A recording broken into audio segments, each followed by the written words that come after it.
ang mga kwento ng pag-ibig, kwento ng buhay at kwento ng pag-asa dito sa Barangay Love Stories. Love Stories. Dear Papa Dudut, malugod ko po kayong binabati ng isang magandang araw. Sana po ay nasa mabuti kayong kalagayan sa ngayon. Ero na lamang po ang itawag ninyo sa akin, 29 years old. At ang ibabahagi ko po sa inyong kwento ay ang love story namin ng babaeng minahal at pinagkatiwalaan ko, si Laika. Kami ni Laika ang isa sa mga maswerteng magkasintahan, tumagal ang relasyon ng 10 taon. Maliban sa 10 taon na relasyon namin ay matagal na rin kaming magkaibigan na dalawa. Nagsimula ang lahat nung nag-aaral pa lamang kami sa college, Papa Dudut. Magkasama kami sa isang department ni Laika. Mas nauna ako ng 1 taon kesa sa kanya, pero dahil karaniwang nasa isang building lang naman, ang mga kaklase namin ay lagi kaming nakakasalubong sa hallway at nagkikita sa eskwelahan. Bukod dito ay pare-pareho din ang mga kaibigan at kaklase naming dalawa. Dahil doon ay unti-unti rin kaming napalapit sa isa't isa, Papa Dudut. Maganda si Laika, maliit siya at kulot ang buhok niya. Tahimik sa umpisa pero kapag nakagaanan mo ng loob ay napaka makulay ng personality nito. Ang pagkakaibigan namin yon ay nakabuo ng pag-iibigan. Niligawan ko si Laika at bagamat takot na pumasok sa isang relasyon dahil first time lang naming pareho, ay sinagot pa rin niya ako, Papa Dudut. At doon na nga nagsimula ang love story naming dalawa, Papa Dudut.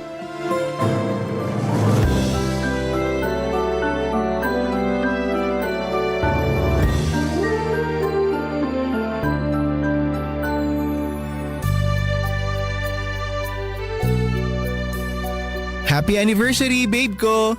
Oh, salamat babe. Pasensya ka na, babe ah. Itong maliit na cupcake lang kinaya ng budget ko. Alam mo naman ngayon, bayaran na naman ng tuition, kaya wala akong pera. Salamat. Pero sana hindi ka na nag-abala pa. May intindihan ko naman eh. Pareho pa tayong estudyante kaya okay lang kahit walang regalo. Pero syempre gagawan ko pa rin ng paraan para maging special tong araw na to para sa atin.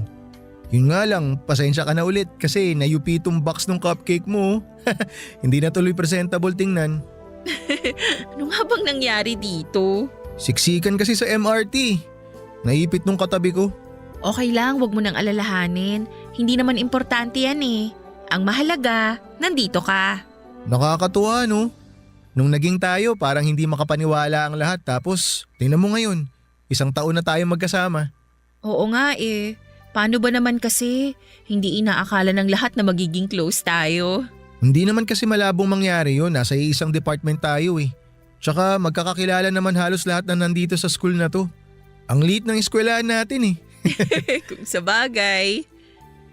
Babe, sa tingin mo, ganito pa rin ba tayo ka-sweet once na nakapagtapos na tayo? Oo naman. Bakit? Sa tingin mo may magbabago pa ba? Well, sabi nga nung iba, puppy love lang daw tong meron tayo. Hindi pa raw masyadong mature ang pag-iisip natin para sa totoong relasyon. Naniniwala ka naman sa mga pinagsasabi nila. May punto din naman sila. Totoo nga naman na bata pa tayo. Pero what if nasa totoong buhay na tayo?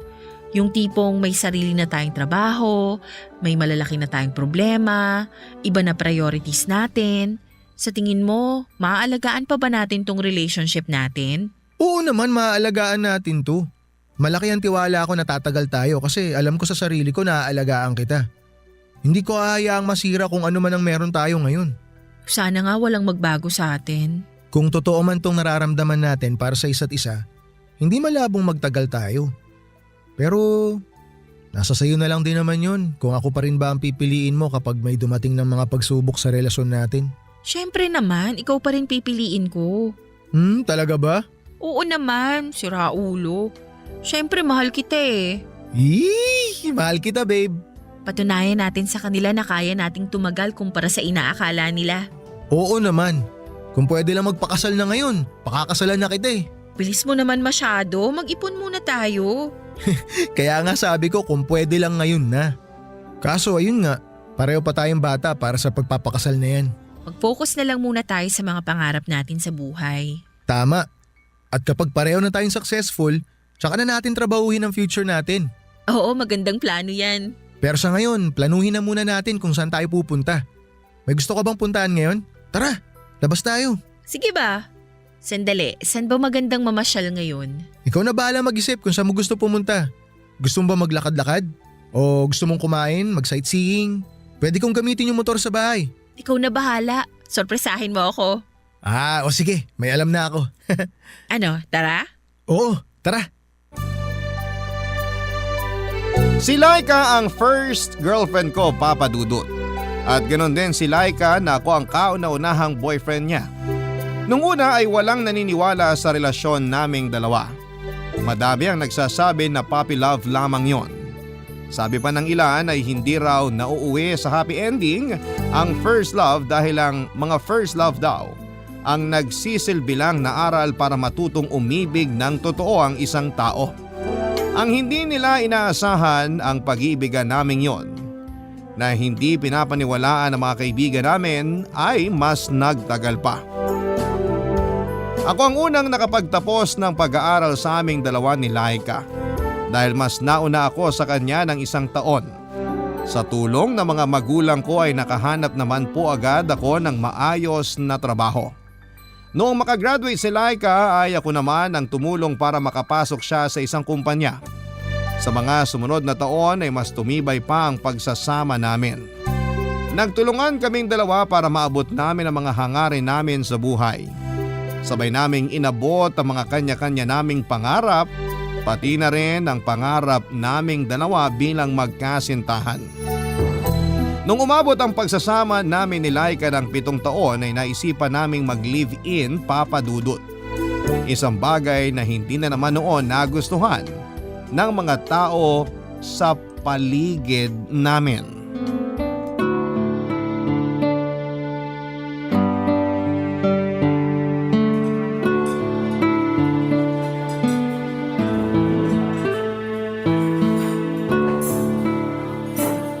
Maganda tong place na to ah.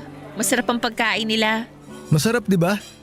Ngayon lang ako nakapunta rito pero marami na ako napanood na reviews online na masarap nga raw dito. Bagong bukas lang ba to? Parang oo. Parang bagong bukas nga lang ata sila. Galing! Makikita mo naman na maganda rito dahil marami ding tao. Mabuti nga maaga tayo nakarating eh. Buti pala maaga ka natapos sa trabaho nyo ngayon. Wala akong masyadong ginagawa sa office kaya maaga rin ako nag-out. Mabuti ka pa. Ako kasi bugbog sarado talaga ako sa dami ng workload ko ngayon eh. Oo nga. Kumusta pala sa inyo? Wala pa rin bang nahahanap na kapalit yung mga nag-resign? Naku, wala pa. Kasalanan to ng mga katrabaho ko eh. Nag-mass resignation ba naman? Bakit kasi? Anong meron? Di daw nila trip yung boss namin eh. Pero kung ako tatanungin mo, masyado lang silang maarte.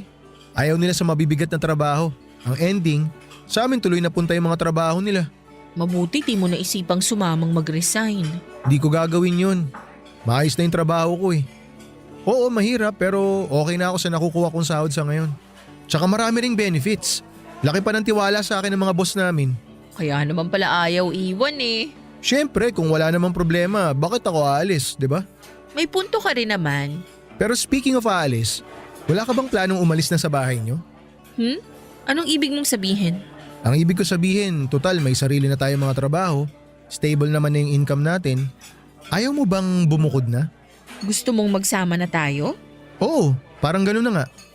Bakit? Ayaw mo ba? Pwede naman. Actually, naisip ko na nga rin yan eh. Pero ano? Pero hindi ba parang maaga pa? Maaga pa ba? Babe, 7 years na tayo. Hindi pa ba okay yun?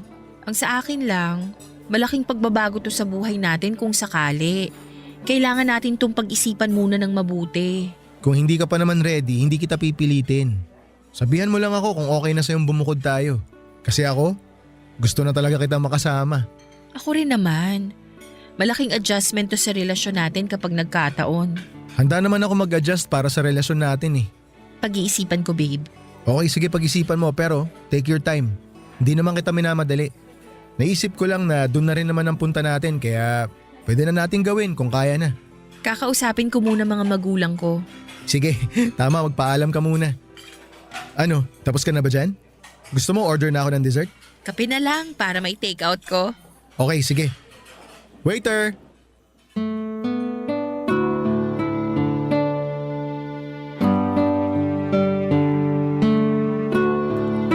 Nung una ay ayaw ng mga magulang ni Laika na bumukod kaming dalawa hanggat hindi pa kami nagpapakasal. Kaso nga lang papadudot ay hindi pa namin kayang ikasal noon kaya naisip naming mag-live-in na lang muna. Kahit marami ang hindi sumasang-ayon ay sinunod pa rin namin ni Laika ang gusto naming mangyari. Pareho na kaming nasa wastong gulang para mag-decide para sa mga sarili namin kaya wala din naman pong nagawa ang mga magulang namin. Isa pa ay kami na mismo ang bumubuhay sa sarili namin kaya nakakatiya kami noon na kaya na naming bumukod mula sa mga magulang namin. Nang mga panahong yon ay si Laika na po talaga ang nasa puso't isipan ko na makakasama ko hanggang sa pagtanda. Kasal na lang noon ang kulang sa amin pero dahil hindi pa namin kayang pumasok sa ganong klaseng buhay ay nakontento na lamang kami sa pagsasama naming dalawa sa iisang bubong. Naging maayos naman po ang pagsasama namin ni Laika. Sa katunayan, Papa Dudut, ay mas nakilala pa namin ang isa't isa ng mas malaliman noong nagsama kami sa iisang bahay. Pero kasabay ng bagong buhay na pinasok namin, unti-unting nagkalabuan ng relasyon na pareho naming nabuo, Papa Dudut. Barangay Love Stories. Barangay Love Stories.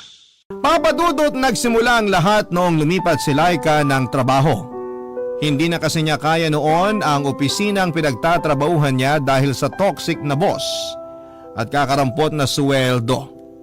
Lagi siyang stress at overwork kaya naisipan niyang maghanap ng ibang trabaho. Lumipat siya sa BPO industry at doon ay nag-iba ang schedule naming dalawa. Sa umaga hanggang hapon ang trabaho ko samantalang panggabi naman si Laika, Papa Dudut. Dahil sa nangyaring pagbabago ay nagbago ang oras ng pagsasama namin. Malimit na lamang kaming makapag-bonding noon dahil magkaibang working schedule namin. Nasa trabaho na si Laika tuwing umuwi ako samantalang papasok na ako kapag uwi siya, Papa Dudut. May oras naman na gumagawa ako ng paraan para kahit papaano ay magkaroon pa rin kami pareho ng oras para sa isa't isa. Minsan ay binibilisan ko na lamang ang umuwi para mahabol ko siya bago mag-start ang shift namin. May pagkakataon naman na sa labas na kami nagkikita bago siya pumasok at bago naman ako umuwi. Mabuti na nga lang noon at nagawa namin ang paraan para magkaroon kami ng parehong day off nang kahit papaano ay may oras kaming magkasama na dalawa. Hindi ko alam, Papa Dudut, pero sa tingin ko ay yun talaga ang dahilan kung bakit medyo lumamlam ang pagsasama naming dalawa ni Laika. Pareho kaming naging abala sa trabaho kaya hindi na namin naaalaga ang pareho ang relasyon namin kahit na sa isang bubong na lamang kami nakatira.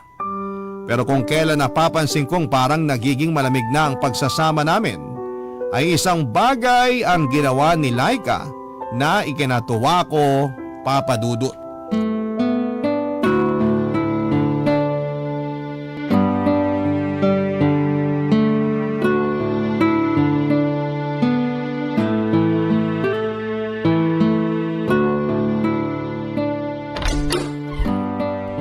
Oh, babe!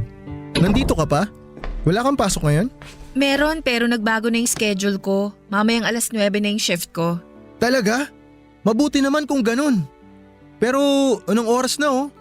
Di ba dapat nagpe-prepare ka na ngayon?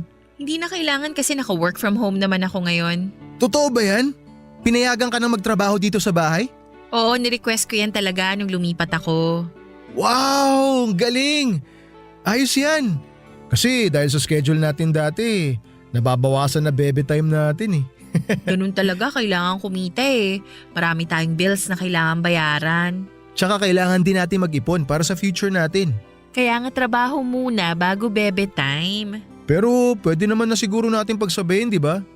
Total, dito ko na lang din naman sa bahay. Ay nako Aaron, hindi porket nandito na ako sa bahay, free na ang oras ko. Madami pa rin akong tatrabahuhin kahit na nandito lang ako sa bahay. Ikaw talaga? Pero at least mas mabibigyan na tayo ng oras niyan. Hindi na tayo nagmamadaling umuwi para lang magkita. Tama nga naman. Kaya nga malaking tulong na pinayagan ako mag-work from home. Paano setup nyo ngayon yan? Hindi ka napapasok sa opisina nyo? Paano na yung mga OOTD mo? Paminsan-minsan, tatawagin din naman ako sa office. Depende sa trabaho kasi. Pwede kaming tawagin on-site anytime. Basta sa ngayon, work from home na lang muna ako. Na-excite tuloy ako. Bakit naman? Eh syempre, tulad nga ng sabi ko, madadagdagan na oras natin para sa isa't isa. Hindi mo ba napapansin na nitong mga nakaraang buwan, wala na tayong ibang ginawa kundi magtrabaho? Ang tawag dyan, adulting. Hindi na tayo bata katulad ng dati na marami tayong oras sa mga kamay natin. Yun nga mismo ang ibig ko sabihin, kaya nga excited ako na makita na dito ka na magtatrabaho sa bahay. Makakatulog na ako na mahimbing kasi hindi ko na po problemahin na nasa labas ka pa ng 10 oras ng gabi. Sus? Oo, promise, para ako ma-anxiety attack. Pinipigil ko lang. Hindi mo ba alam na medyo nakaka-guilty para sa akin na mahimbing ako natutulog sa kama natin tapos ikaw puyat ka sa pagtatrabaho? Pareho din naman tayo eh. Tulog din naman ako habang nagtatrabaho ka. Sa umaga nga lang. Bakit kasi magkaiba schedule natin eh? Hayaan mo na. Ang importante, magkasama naman tayo, di ba? Basta masaya na ako sa ganitong setup natin. Sana ganito na lang forever. Wag naman forever. Ayoko rin naman mapuyat hanggang tumanda ako. Ayoko magmukhang panda. Ay, syempre oo, wag naman. Pero sa ngayon habang busy pa tayo sa pagkayod, sana laging ganito na may oras tayo para sa isa't isa. Tiwala lang. Darating din tayo sa punto ng buhay natin na wala tayong ibang gagawin kundi ang manatili lang sa tabi ng isa't isa. Naks, ang ganda naman pakinggan yan. Sana nga. Sana makuha natin yung pinapangarap natin na yan balang araw. Oh, sige na, magbihis ka na. Ipaghahanda kita na makakain bago ako magsimula sa trabaho ko. Okay, sige. Salamat. Nabuhayan ako ng loob nung nalaman kong nabigyan si Laika ng chance na magtrabaho sa bahay Papa Dudut. Actually, yon daw talaga ang nirequest niya na makapag-work from home siya at mabuti na lang at napayagan siya. Kaya naman kahit napagod ako galing sa trabaho noon ay sinisikap kong magpuyat para masamahan ko siya habang nagtatrabaho siya Papa Dudut. Pinagsilbihan ko siya para maibalik ko ang dating init ng pagsasama namin. Masaya na po ako noon sa ganong klase ng setup namin. Kahit papaano ay napapag-work din naman namin ang mga araw namin. Yun nga lang Papa Dudut. Hindi ko akalain na ang pagkakaroon niya ng work from home na pala ang pagmumula ng problema naming dalawa ni Laika. Wala akong kamuwang-muwang noon sa mga nangyayari. Akala ko ay normal na araw lang ang lahat hanggang sa biglang naabisuhan ako ng kapitbahay naming si Makmak tungkol sa napapansin niyang nangyayari sa loob ng bahay. Pauwi na ako noon sa trabaho nang maabutan ko si Makmak na nagiinom mag-isa sa tabi ng bahay namin. Yon ang laging ginagawa ni Makmak Papa Dudut.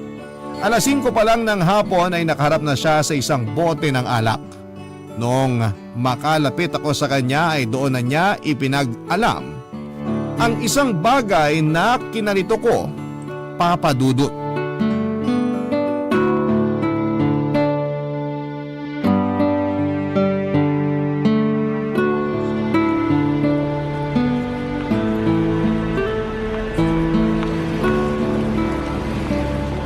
Uy, Aaron!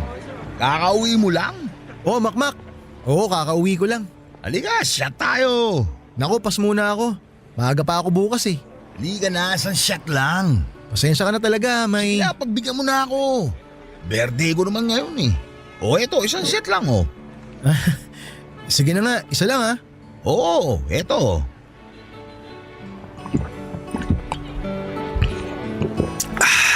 Thank you. Birthday mo pala ngayon? Happy birthday ah. Birthday ko pero last month pa yun. Akala ko naman totoong birthday mo na. Pero napashot kita, di ba? Tsaka, araw-araw naman ako nagse-celebrate ng birthday. Ha? Araw-araw ka umiinom? Oo, bawat inom may celebration yun. Basta pagsapit ng alas 5, ibig sabihin nun, alas 5 na.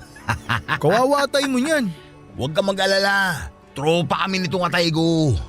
O siya, salamat sa shot. Paano? Maiwan na kita, baka inaantay na ako ni Laika sa loob eh. Sandali. May tatanong muna ako sa'yo bago ka umalis. Ano yun? Pero makmak, ayoko na talagang uminom ha. Hindi na kita pa iinumin. Eh ano yung tatanong mo? May napapansin lang ako. Lagi kaya tang lumalabas sa madaling araw. Saan nagpupunta? Ako? Ba't naman ako lalabas na madaling araw eh, mahimbing na pagkakatulog ko nun.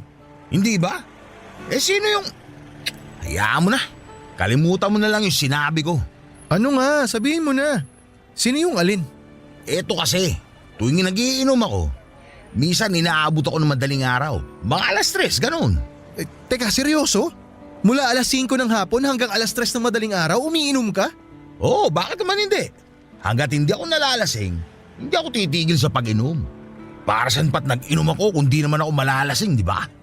O tapos, anong meron sa madaling araw? May nakikita akong lalaki na lumalabas-pasok sa banyo ng mga ganong oras. Akala ko nga ikaw eh. Hindi ako yun. Ano namang gagawin ko sa labas ng alas 3 na madaling araw? Tsaka maaga ang pasok ko tuwing umaga kaya tulog pa ako ng mga ganong oras. Kung hindi ikaw yun, edi hindi. Ang mahalaga, nasagot mo na ang tanong ko, Dol. Sandali, pero sino nga yun? May lalaki bang pumapasok sa bahay namin tuwing madaling araw? Oo, kitang-kita mismo ng dalawang mata ko. Kailan naman yan nangyari? Maraming beses na. Nitong huli lang kaninang madaling araw. Makmak, ginugood time mo naman ata ako eh. Kung tinatakot mo ako para sabihin ko sa'yo, hindi ako matatakutin. Hindi kita tinatakot. Sinasabihan lang kita sa nakikita ko. Siyempre, bilang kapitbahay concerned din naman ako sa inyo ni Laika. O sige, itatanong ko na lang kay Laika kung may napapansin ba siyang pumapasok sa bahay. O sige, balitaan mo ako ha. Okay, o paano, maiwan na kita ha. Napaisip ako tungkol sa mga sinabi sa akin ni Makmak, Papa Dudut. Wala din naman kasi kaming bisita na nagpupunta sa bahay, lalong-lalo na tuwing gabi katulad ng sinasabi ni Makmak. Maliban sa mga kamag-anak namin na madalang din namang magpakita, ay wala na kaming natatandaang naging bisita namin. Pero para makasigurado ay tinanong ko si Laika tungkol sa lalaking di umano ay nakikita ni Makmak sa bahay namin. Wala ring alam doon si Laika dahil busy rin siya sa trabaho niya. Once po kasi na nag-time in na si Laika sa trabaho ay hindi na siya umaalis sa kinakaupuan niya, kaya imposibleng magkaroon siya ng bisita ng mga ganong oras. Hindi na lang namin problema ang mga sinabi sa amin ni Makmak, Papa Dudut. Hindi rin naman din kasi gaano mapagkakatiwalaan si Makmak dahil kilala siya sa lugar namin na may pagkasinto-sinto matapos siyang iwan ng nobya niya. Nachismis nga rin na nagtutulak din daw siya ng ipinagbabawal na gamot, kaya mahirap ding paniwalaan ang mga lumalabas sa bibig niya. Isa pa po sa araw-araw na pag-iinom niya simula hapon ay kung ano-ano na lamang din siguro ang napapansin at nakikita niya. Ang totoo niyan, Papa Dudut, ay pumasok na rin sa isipan ko na baka nagdadala ng lalaki sa bahay si Laika tuwing tulog ako, pero mas kilala ko po si Laika at imposibleng gawin niya yon sa akin. Kaya naman imbes na patulan ang mga sinabi sa akin ni Makmak ay mas pinili kong pagkatiwalaan si Laika at ipinagsawalang bahala ko na lamang ang lahat, Papa Dudut. Barangay Love Stories. Barangay Love Stories. Sa mga sumunod na linggo ay nagpatuloy ang normal na routine namin ni Laika, Papa Dudut. Aalis ako ng maaga, papunta ng trabaho at uuwi ng maaga at kahit pagod ay sinusulit ko ang natitirang oras namin ni Laika bago naman siya mag-time in sa trabaho. Hanggang sa isang araw ay muli akong sinalubong ni Makmak. Sinabi niya sa akin na nagbabalik na naman daw ulit ang lalaking nakikita niya. Matapos ang mahabang panahon na pagkawala nito ay bumalik na naman daw siya kagabi. Parehong oras at parehong lugar. Lagi daw itong pumapasok mula sa likod ng bakuran nila at lumalabas pagkatapos ng halos 30 minuto. Dahil pagod ay kinumpronta ko na si Makmak kung ano nga ba talaga ang gusto niyang palabasin, Papa Dudut. Hinahanapan ko siya ng pruweba pero wala naman daw siyang maipakita dahil wala namang siyang cellphone para makunan sana ang picture ang mga nakita niya. Sinabihan na lamang niya ako na mag-abang ako tuwing gabi. 3:00 daw yon ng madaling araw at minsan ay mas maaga pa pero karaniwan. Pagpatak nga ng 3:00 ng madaling araw ay dumarating ang lalaki. Hindi ko na lamang pinansin ang time na yon si Makmak, Papa Dudut. Hanggang 3 araw ang lumipas. Pagkatapos ng pag-uusap namin yon, ay bigla na lamang akong nagising ng madaling araw at bumangon ako para sana mag-CR pero paglabas ko ng kwarto ay wala si Laika sa working space niya. Naiwan lamang na nakabukas ang computer nito. Nagtaka ako kung saan siya nagpunta at hinanap ko siya sa buong bahay. Naisip ko na baka lumabas lamang siya pero kinutuban na talaga ako noon, Papa Dudut. Pagtingin ko sa oras ay pasado 3:00 na.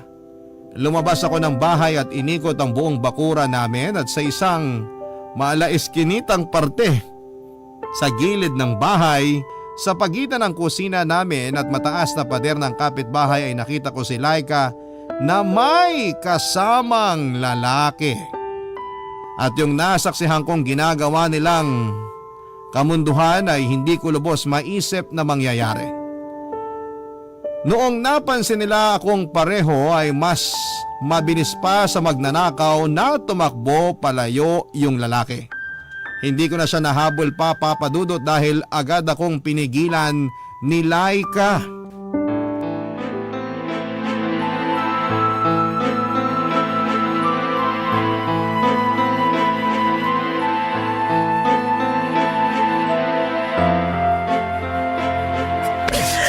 Laika, bitawan mo ako! Sabi, bitawan mo ako! Ano ba? Tama na, nakaalis na siya. Hindi mo na siya mahahabol. Hayop na yon! Tsaka ikaw! Anong ginagawa mo? Ha? Ano to? Ano to, Laika? Magpapaliwanag ako. Pumasok muna tayo, please. Hindi! Hindi tayo papasok! Dito tayo mag-usap! Ano? Dito ba meeting place nyo? Dito nyo ba ginagawa yung mga kalokohan yung dalawa ng hinayupak na lalaking yon? Please, nakakahiya sa mga kapitbahay. Ngayon ka ba nahiya? Eh gumagawa ka nga ng kalaswan dito mismo sa bakuran natin eh! Tapos ngayon ka mahihiya? Aaron! Huwag mo ako ma-eron-eron! Sagutin mo ako! Sino yung lalaking yon? Hindi mo siya kilala. O hindi pa kilala mo sa akin! Punta mo! Tuwagan mo! Dali mo siya rito para malaman niya kung sino kinakalaban niya! Parang awa mo na, ayoko ng gulo. Ano? Para kang tanga! Ginusto mo to eh! Dahil kung ayaw mo sana ng gulo, hindi ka maglolo ko! Hindi mo pa pupuntahin dito yung lalaki mo, tapos dito ka magpapagalaw mismo sa pamamahay natin! Ayop ka, Laika! Gano'ng katagal niyo na ako niloloko? Ha? Gano'ng katagal niyo itong ginagawa? Sagutin mo ako! Gano'ng katagal na? Sumagot ka, hindi sasampalin ko yung mukha mo! Aaron, please! Ayaw mo na ba sa akin? Nakukulangan ka ba? Ha? Sa lahat ng mga ginagawa ko? Kaya ka ba naghanap ng iba? Ginagawa ko naman lahat ng pwede eh! Ginagawa ko lahat ng parte ko! Di ba? Sabihin mo sa akin, bakit? Bakit kailangan mo pa maghanap ng iba? Bakit kailangan mo magpaano ka dito sa bahay natin? Kasi gusto ko siya! Yun ba'y gusto mong marinig? Sige, sasabihin ko yung totoo! Gusto ko siya, kaya ako nagawa to! Ah, gusto mo siya? So may kulang nga sa akin, ganon? O anong kulang? Ano bang kulang, Laika? Ano ba yung hindi ko nagagawa na ginagawa niya sa'yo? Ha? Biting ka ba tuwing nagtatalik tayong dalawa? Ano bang meron sa lalaking yun na wala sa akin? Sabihin mo, mas magaling ba siya sa kama? Ano, mas malaki? O gusto mo talaga yung dalawa-dalawa yung tinitikman mo? Gusto mo tawagin ko si Makmak para pagsabayin mo kami? Sigurado akong gising pa yun ngayon! Walang hiya ka! Anong tingin mo sa akin? Ako yung walang hiya? Hindi ba dapat ako ang magsabi sa mukha mo niyan? Ikaw yung walang hiya! Walang hiya ka dahil binababa mo yung panty mo para sa ibang lalaki habang yung boyfriend mo mahimbing na natutulog sa loob ng pamamahay na sabay niyong binuo. Sino sa atin ngayon ang walang hiya, Laika? Ha? Ngayon hindi ka makasagot. Huwag kang magalit sa akin dahil galit ako sa'yo. Hindi mangyayari to kung hindi mo pinakamot sa iba yung kakatihan mo! Aaron! Saan ka pupunta? Bakit interesado ka? Natatakot ka ba na baka gawin ko rin yung ginawa mo sa akin? Huwag kang mag-alala. Hindi ko magagawa yun sa'yo kasi hanggang ngayon, pinaninindigan ko yung mga pangako ko sa'yo noon na magiging loyal ako. Ang problema lang, ikaw yung hindi tumupad sa usapan nating yun. Ang kate mo! Sa sobrang sama ng loob ko sa nangyari, ay iniwan ko si Laika ng gabing yon, Papa Dudut. Ilang araw akong nakitira sa mga magulang ko nang hindi nagsasabi kung ano ang kadahilanan. Siguro'y napansin na nila noon na may problema kami ni Laika, pero sa halip na magtanong ay hinayaan na lamang nila ako. Matapos ang halos 1 linggo ay nakipagkita sa akin si Laika para pag-usapan ang relasyon naming dalawa. Inamin niya sa akin ang lahat. Ang lalaking nakita kong kasama niya noong madaling araw na yon ay nakilala niya mula sa dati niyang trabaho. Siya rin daw ang dahilan kung bakit umalis siya sa trabaho dahil may nangyayari na sa kanila noon pa. Pinili niyang magpakalayo-layo mula sa lalaking yon pero kalaunan hindi rin niya ito natiis kaya palihim silang nagkikita sa bahay, sa eskinita tuwing mahimbing na akong natutulog. Papa Dudut, nakipag-break sa akin ng araw na yon si Laika at nagawa niyang magloko dahil matagal na raw na walang nararamdaman si Laika para sa akin. Pero sa halip na tapusin ang relasyon namin ng walang rason ay gumawa pa siya ng kataksilan para lamang magkaroon siya ng dahilan para tapusin na namin ang pagsasama. Sinikap ko pa noon na isalba ang kung anumang meron kami ni Laika, Papa Dudut. Nagmakaawa ako sa kanya na ako ang piliin niya. Pero ibang tao na raw talaga ang nasa puso niya. Sobrang basag na basag ang puso ko noon sa puntong wala na akong ibang taong malapitan kundi si Makmak na lamang, Papa Dudut.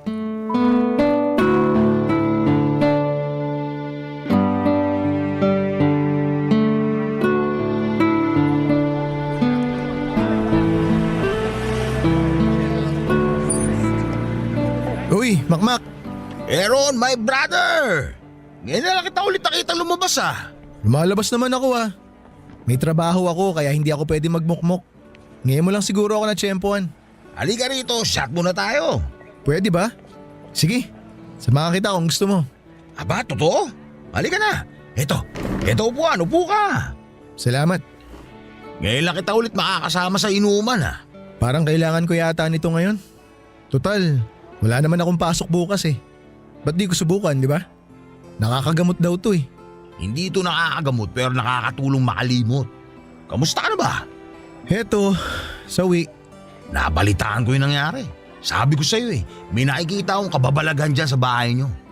Pero mas maganda sana kung totoong multo na lang yung nakita ko at hindi totoong tao. Eh di sana, hindi ka malungkot ngayon. Hindi sana kayo naghiwalay ni Laika. Wala na tayong magagawa ron. Nangyari na nangyari. Pero bakit ganun tol, no? Ako yung niloko. Ako yung nasaktan pero bakit handa pa rin tong puso ko na magpatawad? Kasi mahal mo siya at ang pagmamahal, nakakabulag talaga. Kaya siguro hanggang ngayon, umaasa pa rin ako na babalikan ako ni Laika kahit na alam kong hindi na mangyayari yun. Natural lang yan. Hayaan mo maging malungkot ka muna sa ngayon. Parte yan ng proseso para maghilom ang sugat mo. Pero masabi ko lang sa'yo okay lang magpakabuang sa pag-ibig pero may hangganan yun. Niloko ka at dun pa lang, dapat alam mo na yun na ang katapusan ng kwento nyong dalawa. Pero may tinatawag naman tayong second chance, di ba? Pwede ko naman siyang bigyan ng panibagong pagkakataon basta balikan niya lang ako. Ang tanong, humingi ba siya ng second chance? Kasi kung hindi, wala silbi ang chance na sinasabi mo.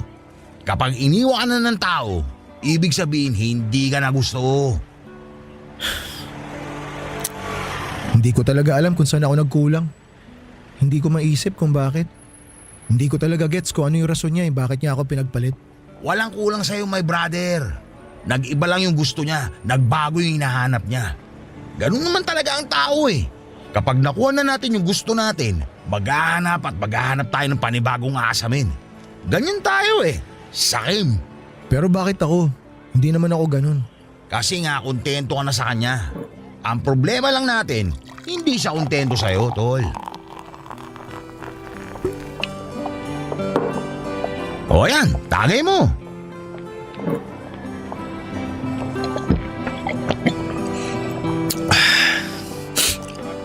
Sampung taon. 10 taon yun, tol eh. Alam ko, abot kita ron. Nakakapanghinayang nga naman yun. Pero kung hindi ka na mahal, hindi ka na mahal. Ihiling mo pa yan araw-araw, ipanata mo man yan sa poon o ipakiusap kay Santa, hindi ka na mamahalin ng taong ayaw na sa'yo. Ang sakit, tol. Kaya nga tayo nagiinom eh. Ito muna pansamantala ang gamitin mong gamot dyan sa sugat mo. Salamat. Nandito lang naman ako kung gusto mo na makakausap. Basta tandaan mo, kapag alas 5 na, Alaksin ko na. tama! Oh, tagay pa!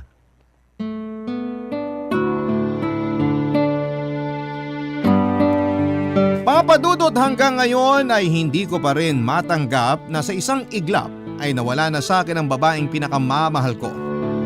Hindi ko alam kung papaano ko kakalimutan ang 10 taong pinagsamahan namin ni Laika. Kung siya ay nakaya niyang talikuran ng walang pag-aalinlangan, ako ay hindi ko pa ito alam kung papaano ko sisimulang tanggapin ang lahat. Parang kabiyak na ang turing ko sa kanya, ngayon ay wala na siya sa tabi ko. Para bang hindi na gumagana ang mundo ko. Papa Dudut, nahirapan po ako mag-move on mula sa kanya at naging magkaibigan pa nga kami ni Makmak nang hindi inaasahan dahil siya lang ang naging kaagapay ko nang heartbroken ako. Ngayon ay gets ko na kung bakit araw-araw siya nagiinom. Sobrang laking tulong kasi nito para mabawasan ang bigat na nararamdaman ng isang tao, lalo na kapag hindi mo na ito kayang buhatin. Nagsimula din akong malulong sa alak, Papa Dudut. Dahil yon ang nakatulong sa akin na kahit papaano'y lampasan ang bawat araw na wala si Laika sa buhay ko. Kamakailan lang, Papa Dudut, ay nabalitaan kong ikakasal na si Laika sa lalaking ipinalit niya sa akin. Sa ngayon ay hindi pa po ako handang kumilala ng bagong kapareha sa buhay. Masyado pa kasing malalim ang sugat na iniwan sa akin ni Laika at kasalukuyan pa rin po itong naghihilom hanggang sa ngayon. Paminsan-minsan ay dumadalaw pa rin siya sa isipan ko. Ito ang dahilan kung bakit naisipan kong magpadala sa inyo ng sulat. Nagbabaka sakali akong maging malinaw na ang puso't isipan ko at balang araw ay matanggap ko rin ang katotohanan na wala na talaga kaming pag-asa. Dito na po nagtatapos ang storya ko, Papa Dudut. Sana'y nagustuhan po ninyo ang inyong forever kapuso at kabarangay, Aaron. Nagustuhan ng iyong napakinggan? Ituloy yan via live stream sa www.gmanetwork.com/radio. Barangay LS 97.1 Forever